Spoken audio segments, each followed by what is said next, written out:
Every Sunday, Joel Osteen stands before tens of thousands at Lakewood Church in Houston, Texas. The former Compaq Center, once overflowing with 45,000 people, now has empty parking lots and unused overflow rooms. Attendance tracking and internal reports suggest roughly 20,000 regular members have quietly left over the past several years. These are not transfers to other campuses, they're permanent departures. Understanding why so many left requires more than looking for scandals. It's a story about unmet expectations, growing disillusionment, and the slow unraveling of a megachurch built on promises of abundance and effortless blessings. The rise of Joel Osteen. Joel Osteen inherited Lakewood Church from his father, John Osteen, in 1999, when the congregation numbered about 6,000. Within 5 years, Joel expanded it to more than 30,000 members. By 2005, the church moved into the former home of the Houston Rockets, a massive 16,800-seat facility renovated at a cost of $15 million. Overflow rooms allowed the total capacity to exceed 45,000. Osteen's message was simple: God loves you and wants to bless you. By speaking positively and declaring victory, believers could achieve abundance. Millions embraced this guilt-free, prosperity-focused Christianity. Books sold tens of millions, and the TV broadcast reached over 100 countries. A question of timing: Hurricane Harvey. In 2017, Hurricane Harvey devastated Houston, displacing more than 30,000 residents. Lakewood Church, sitting on higher ground, initially kept its doors closed. Photos circulated showing the area around the church relatively dry, raising questions among members and the public. After backlash, the church opened its doors as a shelter, but trust had already been shaken.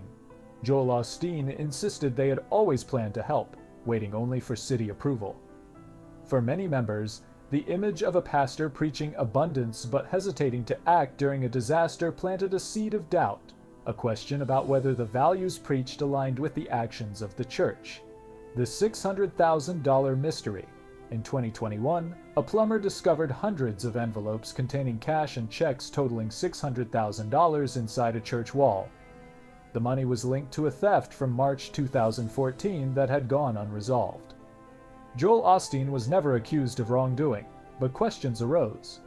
How could such a theft occur in a church with sophisticated security? Why was the stolen money hidden internally? Members noted that Lakewood had already received an insurance payout for the theft, adding to the confusion. The church never publicly explained these details, fueling a sense of secrecy that echoed past controversies and further eroded the congregation's trust in leadership transparency. Controversial words. Victoria Osteen's statement. In September 2023, Victoria Osteen, Joel's wife and co-pastor, made a statement that went viral. She told the congregation that worship is not really for God, but for oneself, because that is what pleases God. Critics argued this inverted traditional Christian teaching, which emphasizes glorifying God rather than seeking personal benefit. Joel defended his wife, claiming context was missing, but the clip persisted online. For members already questioning Lakewood's message, this felt like confirmation. Prosperity was central, God's glory secondary. This statement highlighted an uncomfortable truth about the theology members had embraced for years. The message prioritized individual gain over spiritual depth. When faith feels ineffective.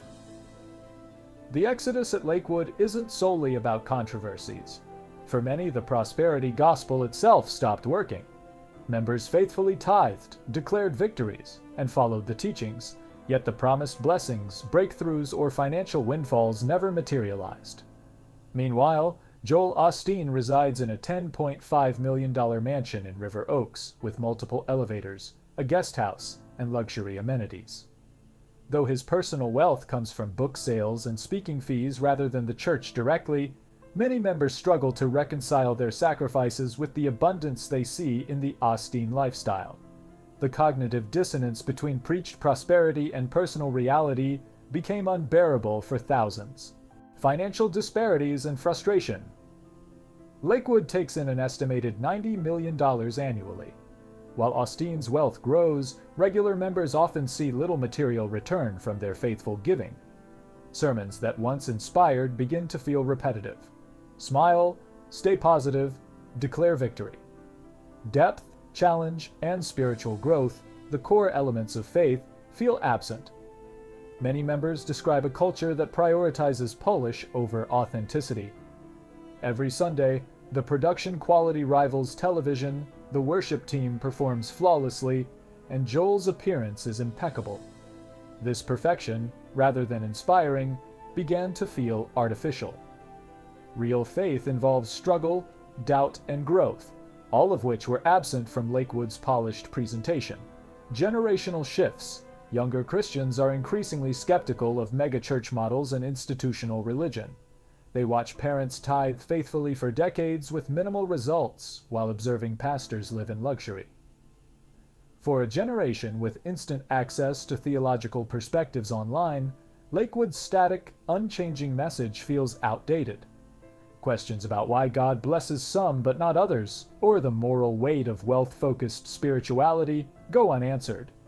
Many younger members no longer see prosperity preaching as relevant, meaningful, or honest. This generational shift contributes heavily to declining attendance, as spiritual seekers look for authenticity, depth, and accountability that megachurches often fail to deliver.